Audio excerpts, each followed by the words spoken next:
हाय जनबी। Hi, hi, hi, sir. How are you? Hi. Kalum, I'm Jai all good, I'm all good। Jain. Hind. Let me introduce you first. तो guys, आज जो हमारे साथ है उनका नाम जैन बी है। जैन बी ऐसे तो आसाम से बिलोंग करती हैं और एक पुलिस कांस्टेबल हैं, और उसी के साथ साथ एक सिंगर भी हैं, प्रोफेशनल बॉक्सर भी हैं, और समय आने पे यूकेलेले भी बजा लेती हैं, गा भी लेती हैं। एंड उसी के साथ साथ टैटूज की भी काफी ज्यादा शौकीन है। क्या करूं?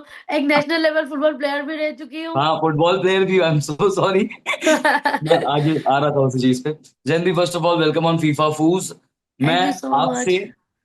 आपकी जुबानी जानना चाह रहा हूँ कि जैसे आपका जो कॉलेज खत्म हुआ, आपकी स्टडीज खत्म हुई, उसके बाद पुलिस कांस्टेबल बनी आप, तो ये जर्नी कैसी रही पुलिस कांस्टेबल बनने की? और उसके बाद कब ऐसा मन हुआ कि अब रोडीज जाना चाहिए या फिर अब थोड़ा सा आगे जाना है? Okay okay, Roadies.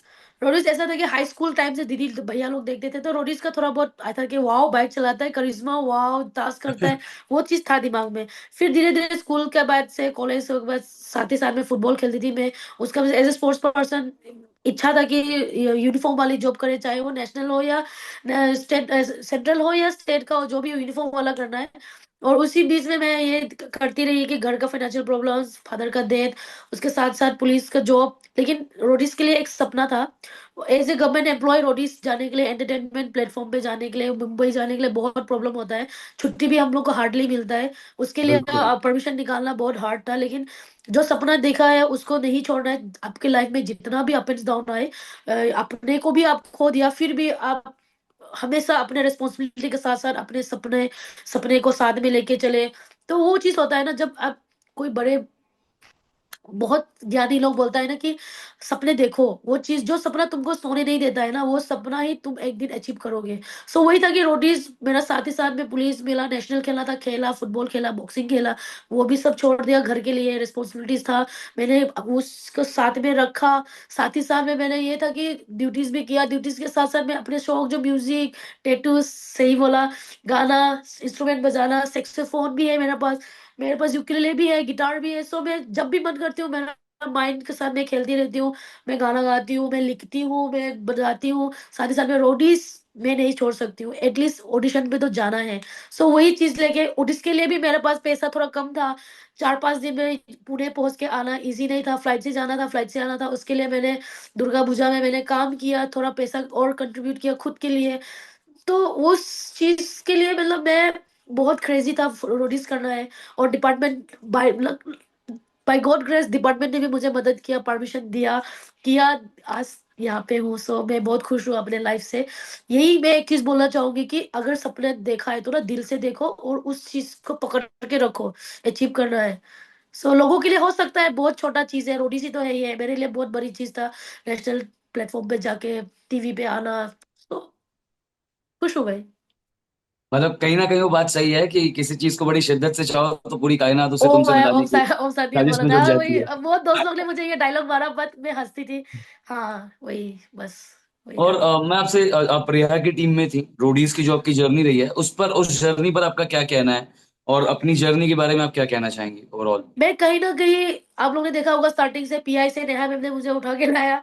सो मैं मैम को बहुत, मैम ने जब भी मुझे मौका मिला, जीतो हारो, मैंने अपना बेस्ट दिया। मैं अपने आप को जब भी मुझे हंसी मजाक करने का मन हुआ किया।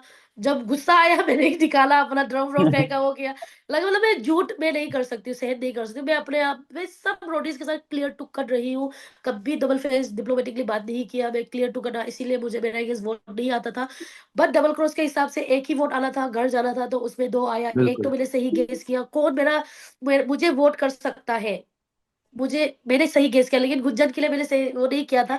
लेकिन मैं निकल गई, ठीक है, रेहा मैम का गैंग से मैं निकल गई। लेकिन मैं सेटिस्फाइड नहीं थी कि ये नहीं था मेरे लिए, यहाँ तक नहीं था मेरे लिए, मेरे दिल में ये था कि मैं सेटिस्फाइड नहीं था।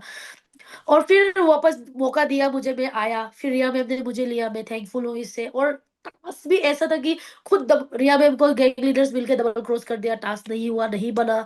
लिपोफेट में योगेश शर्मा ने गुंजन पे ज्यादा ट्रस्ट था, क्योंकि दो से ऑब्वियसली स्टार्टिंग से उसके साथ टास्क किया, मुझे नहीं मिल रहा था, मैं अंदर ही अंदर में खुश नहीं थी। इसीलिए लास्ट लास्ट लास्ट वीक में मेरे पे ऊपर सब चढ़ गया, जो मेरे अंदर का बात बोला करके। तो आप सबने देखा होगा, किसी किसी ने मेरे पेट कर दिया कि जिमी लड़का लड़की को लेके बात कर रहा है, ये बात करो। अरे मुझे जो फील हुआ मैंने बोला, इसमें गलत लगा, फिर भी उसी से मैं दुख थी, मैं बहुत मतलब मैं डिस्टर्ब थी माइंड। और देखा ही रोहित और योगेश के साथ पहले से क्लोज नहीं था, दूसरा गैंग में थी मैं। फिर जब रिया हाँ, मैम का आने बाद उस लोग के साथ आया, कनेक्ट हुआ, उसका स्टोरी जाना, रोहित का स्टोरी जाना। तो और उसने जो परफॉर्म किया सेंसिबल में भी उसने अच्छा किया, टिकट टू फिनाले टास्क भी उसने अच्छा किया, एक सेकंड के लिए था। तो टाइम था, मैंने एक सही जो किया मैंने किया उसके लिए, बस मैं खुश हूँ, I am happy with my decision.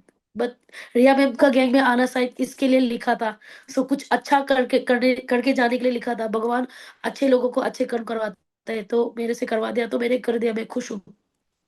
क्या बात है।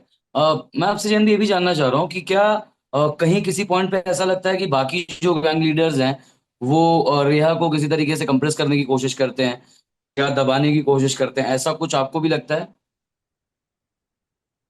मुझे नहीं लगता, क्योंकि वो गैंग लीडर्स वहां पे सब अपने बराबर अपने फेवरेट्स के लिए, अपने गैंग के लिए लड़ रहे थे, चाहे वो बिल्कुल। परफॉर्म करने को मिलो या ना मिलो, एज ए गैंग लीडर कर रहे थे। मुझे नहीं लगता कोई किसी को दबा रहा है, मुझे नहीं लगता है यार, आजकल का जमाने में कोई किसी को दबा नहीं सकता है। नहीं, ये तो बात है। बाकी एक चीज है जो बड़ा पॉपुलर क्वेश्चन आपसे और भी लोगों ने पूछा होगा कि क्या रोडी स्क्रिप्टेड है, क्या सारी चीजें स्क्रिप्टेड होती हैं? आप तो रह के आ रही हैं, आप बता सकती हैं ज्यादा बेहतर। सही व्हाट इज योर क्वेश्चन किया ओपिनियन? आपने, मैं ये चीज बोलना जरूर चाहूंगी, सही पूछा आपने, सही क्वेश्चन पूछा। Roadies is not scripted, so Roadies, हाँ वो लोग मैनेज करता है, लाइक जैसे कि ऑब्वियसली आपको एक डेढ़ घंटे का अंदर दिखाना पड़ता है पूरा, बिल्कुल बिल्कुल बिल्कुल। एक दो दिन का पूरा जो है एक्टिविटीज आपको दिखाना पड़ता है। सो वो लोग मैनेज करता है कि किसको कैसे पॉइंट पे बात दिखाना है, नहीं दिखाना है। So it's not scripted, I would say it's manage well, well manage. Manager, हाँ। हाँ, but it's not well manage. Scripted. मैं खुद करके आई हूँ भाई, मुझे गुस्सा आया, मैंने किया, उन लोगों को सही लगा, दिखाना दिखाया। तो वो बात बिल्कुल। मैं बोलूंगी कि it's well manage, but it's not scripted at all. Thank you for this. जन भी एक और सवाल है, मतलब दो लोग हैं गैंग लीडर हैं, प्रिंस नरूला एंड एल्विश यादव। इनकी फाइट हुई थी, गर्मा गर्मी हमने देखी भी, और किस तरीके की गर्मा गर्मी थी वो, किस तरीके का माहौल था। उस पे राइट। बहुत सारे लोगों का ये कहना है कि दैट फाइट वाज फेक, या फिर उसको जानबूझ के करवाया गया कि टीआरपी मिले और इस तरीके की चीजें। What is your take on that? मैं मेरा ऑब्जर्वेशन के हिसाब से वो लोग फेक नहीं थे। ऑब्वियसली वो लोग अपने, वो देखना, अपने पर्सनल निकाल के गाली नहीं, झगड़ा नहीं कर रहे थे वो लोग। जब बिल्कुल। गेम, जब टास्क होता है ना, वहां का मतलब वहां पे ऐसा इंटेंस सिचुएशन हो जाता है कि माहौल ऐसा हो जाता है कि अपने गैंग मेंबर्स के लिए, अपने लिए वो लोग लड़ते हैं। तो दोनों सही थे, क्लियर थे, दोनों अपने गैंग के लिए लड़े। एलवी सर ने भी बोला था, देखो तुम लोगों के लिए लड़ना पड़ रहा है ये वो। सो मैं बोलूंगी कि गैंग लीडर जो लड़ रहा है ना, वो अपने गैंग मेंबर्स के लिए, अपने जीत के लिए, सही गलत जो हो रहा है उसके लिए फाइट करता है, वो फेक नहीं है। फिर बाद में समझ में आ जाता है कि टास्क खत्म, दिन खत्म, और आगे हाँ। नेक्स्ट दिन टास्क आना है। उसमें आज जो अलायंस है कल वो टूट सकता है, जो आज अलायंस नहीं है कल वो अलायंस हो सकता है। तो उस चीज को भी लेके गैंग लीडर्स चल रहा है। सो उसके लिए लोगों को फेक लग रहा होगा, लेकिन वो फेक नहीं है, इट्स ऑल अबाउट गेम। सो ये नहीं है and one fake. More thing, अभी कल या परसों में एल्विश का एक वीडियो भी आया है जिसमें वो प्रिंस को दोगला बोलते हुए दिख रहे हैं, मतलब और भी दो लोग हैं रोडीज के उनके साथ में, वो दोगला बोलते हुए दिख रहे हैं। क्वेश्चन एंड आंसर राउंड था, तो उसके बारे में आपका क्या कहना है? वो वीडियो काफी सोशल मीडिया पर वायरल हो रहा है जहां मैं पर लाइक वो मैंने पूछ नहीं रहे हैं। देखा, लेकिन अभी आप बोल रहे हो तो मैं उसका अकॉर्डिंगली थोड़ा मैं बोलना चाहूंगी कि बिल्कुल। दो दोगला अगर बोलना चाहोगे ना, पूरा गैंग मेंबर्स, गैंग लीडर्स दोगला है, दोगली है। लेकिन वो क्यों है? क्योंकि वो सही हिसाब से अपने जो टास्क आता है, दिन आता है, वोट आउट हो या जो भी हो, उसके हिसाब से वो लोग जहाँ पे सही लगता है उसके हिसाब से पिच करता है, बोलता है, बचाता है, निकालता है। सो वो दोगला दोगली होना वो पर्सनल नहीं है, वो गेम के लिए है। सो इट्स बिल्कुल। सो ऑडियंस को भी स्पोर्टिवली लेना चाहिए चीजों को। हाँ, लेकिन पीओवी सब अपना दे सकता है, बट मुझे नहीं लगता है कि एलविस सर ने भी ऐसे कुछ पर्सनल ग्रजेस निकाल के दोगली दोगला बोला होगा। गेम से वो पीओवी गेम से बोला हो अकॉर्डिंगली, सकता है, हाँ गेम बिल्कुल। अकॉर्डिंगली बोला है। हाँ। सो कोई बात नहीं है। बाकी एक और चीज है कि इस बार दो बॉस लेडीज हैं, दो गैंग लीडर्स हैं, नेहा और रेहा। सो आपको क्या लग रहा है कि किसका पलटा थोड़ा सा भारी है, नेहा या फिर रेहा? कौन? अभी मैं निकलने तक का जब बोलूंगी, मैं जब निकल गए हम दोनों योगेश शर्मा में, कि नेहा मैम का पल्ला भारी है ऑब्वियसली। उसका पूरा गैंग मेंबर्स जो स्टार्टिंग से है, मनमीत है। Manmeet obviously ticket to finale task खराब किया, लेकिन हर दिन सबके लिए नहीं होता है। लेकिन ऋषभ दमाचो में सबसे ऋषभ। रोडीज के। सो मुझे लगता है कि नेहा मैम का पल्ला भारी है, क्योंकि रिया मैम का गैंग में एक ही बचा है, रोहित। अगर रोहित कुछ टास्क में इंजरीज हो सकता है, बीमार हो सकता है, कुछ भी हो सकता है, उसके बाद तो उसके पास और सब्स्टिट्यूट नहीं है। लेकिन नेहा मैम के पास सब्स्टिट्यूट है। सो नेहा मैम का पहला बारी है। मैं आपसे एक चीज जरूर जानना चाहूंगा, अगर रेहा के गैंग में नहीं तो फिर आप किसकी गैंग में जाना पसंद करती, अगर रेहा मैम के अलावा, अगर मौका मिलता तो? अपने ही गैंग फिर से नेहा मैम। वही नेहा मैम, मतलब स्टार्टिंग से जिसने आपको ना वो भीड़ से उठा के लेके आया है ना, उसको कैसे भूल सकता है। सो क्या बात है। एंड एक और चीज मैं आपसे जरूर जानना चाहूंगा, मतलब रेहा के बारे में ना सोशल मीडिया पर बहुत सारे मिसकंसेप्शंस हैं, बहुत सारी अलग अलग तरीके की बातें हैं। सो मैं, आप तो उनके साथ उनके टीम में थी, उनके साथ आपकी बातचीत हुई होगी। So Reha as a person, Reha as a gang leader, Reha as a human, आपको कैसी लगी? बहुत मैम, बहुत मतलब वो है, साफ पानी जो होता है ना वैसा। मतलब उसका अंदर में ना वो चीज नहीं था कि तुमको ये करना है, तुम गैंग लीडर्स हो, ये वो इट्स डिसीजन लिया है ये। मतलब मुझे ऐसा लगा कि वो 2-3 दिन जो मैम के साथ मैंने जो मुनार में जो दिन स्पेंड किया ना, मैम बहुत स्वीट है। मतलब क्या बोलोगे, जिमी लाइक होता है ना। ऑब्वियसली मैम भी ज्यादा एज नहीं हुआ है, मुझे लगता है कि हाँ। ज्यादा एज नहीं हुआ, तो उसके हिसाब से मैम को जैसे रहना चाहिए रहा है। जब बात आता है गैंग लीडर्स का कैरेक्टर को लेने के लिए, वो उसने अपनी जगह में सही लिया है। सो मैम किसी भी मैं डिसअपॉइंट नहीं हूँ। जो नसीब में लिखा होता है वो दिन का हिसाब से, वो टाइम तो का हिसाब होता से ही है। आता है। So, बाकी क्या लग रहा है कि ये जो प्रिंस और एल्विश का जो गर्मा गर्मी है, या फिर जो ये फाइट हो जाता है अचानक अचानक से। हाँ हाँ। अभी मेरा इसके पहले ऋषभ के साथ इंटरव्यू हुआ था, तो ऋषभ बोलते हैं जब दो सिग्मा लड़ते हैं ना, तो ऐसी लड़ाई होती है कि कोई बीच में नहीं जाता। हम लोग छोड़ देते हैं कि भाई लड़े, ये खुद ही लड़के शांत हो जाते हैं। तो क्या लग रहा है कि ये लड़ाई आगे चल के शो के बाहर भी बढ़ेगी, या फिर शो तक खत्म हो जाएगी? बात आता है कि दो गैंग लीडर, दो सिग्मा बॉय जो भी और लड़ रहा है, उसके बीच में जाना है नहीं जाना है, वो तो हम रोडीज है, वो लोग गैंग लीडर्स है। उसका ऑरा अलग है। As a gang, as a roadie अलग है। उन लोग जब झगड़ रहा है या कुछ लड़ रही हो, तो हम बीच में जा ही नहीं सकते हैं। अगर उन लोग का बिल्कुल। बीच में जा सकता है तो the only one OG Rannvijay sir. Ranvijay तो सर। रणविजय सर जाते थे, कर थोड़े हम रोडीज इसमें कुछ बोल भी नहीं सकता है, कुछ कर भी नहीं सकता है। So they go gang leaders are gang leader, Elvish sir Prince is Prince. उन दोनों का बीच में जा सकता है तो the only one OG Rannvijay sir. So Rannvijay को ही, सर को ही पता है सब। बस अभी जैसे रणविजय सर का आपने जिक्र कर ही दिया है, मैं जरूर जानना चाह रहा हूँ कि रणविजय सर से मिलने का आपका पहला एक्सपीरियंस कैसा था, because he is the real OG right now. मतलब हर वो कोई बड़ा ही प्यार करता है उनको, और कोई बहुत पसंद करता है। तो आपका क्या एक्सपीरियंस था रणविजय सर के साथ? रणविजय सर को जब मैं देखती थी ना, मतलब ऑब्वियसली वो एक आर्मी ब्रीथ है। सो मेरा दिल में भी ना उसके लिए एक रेस्पेक्ट, लाइक ऐसा नहीं रिस्पेक्ट कि है। मैं वो रोडीज चला रहा है, मतलब वो रोडीज का वो होस्ट है, तो मैं एक रोडी बनने का हिसाब से मैं ज्यादा जो उसको जरूरत से ज्यादा प्रेस कर रही हूँ, ऐसा हम्म। नहीं है।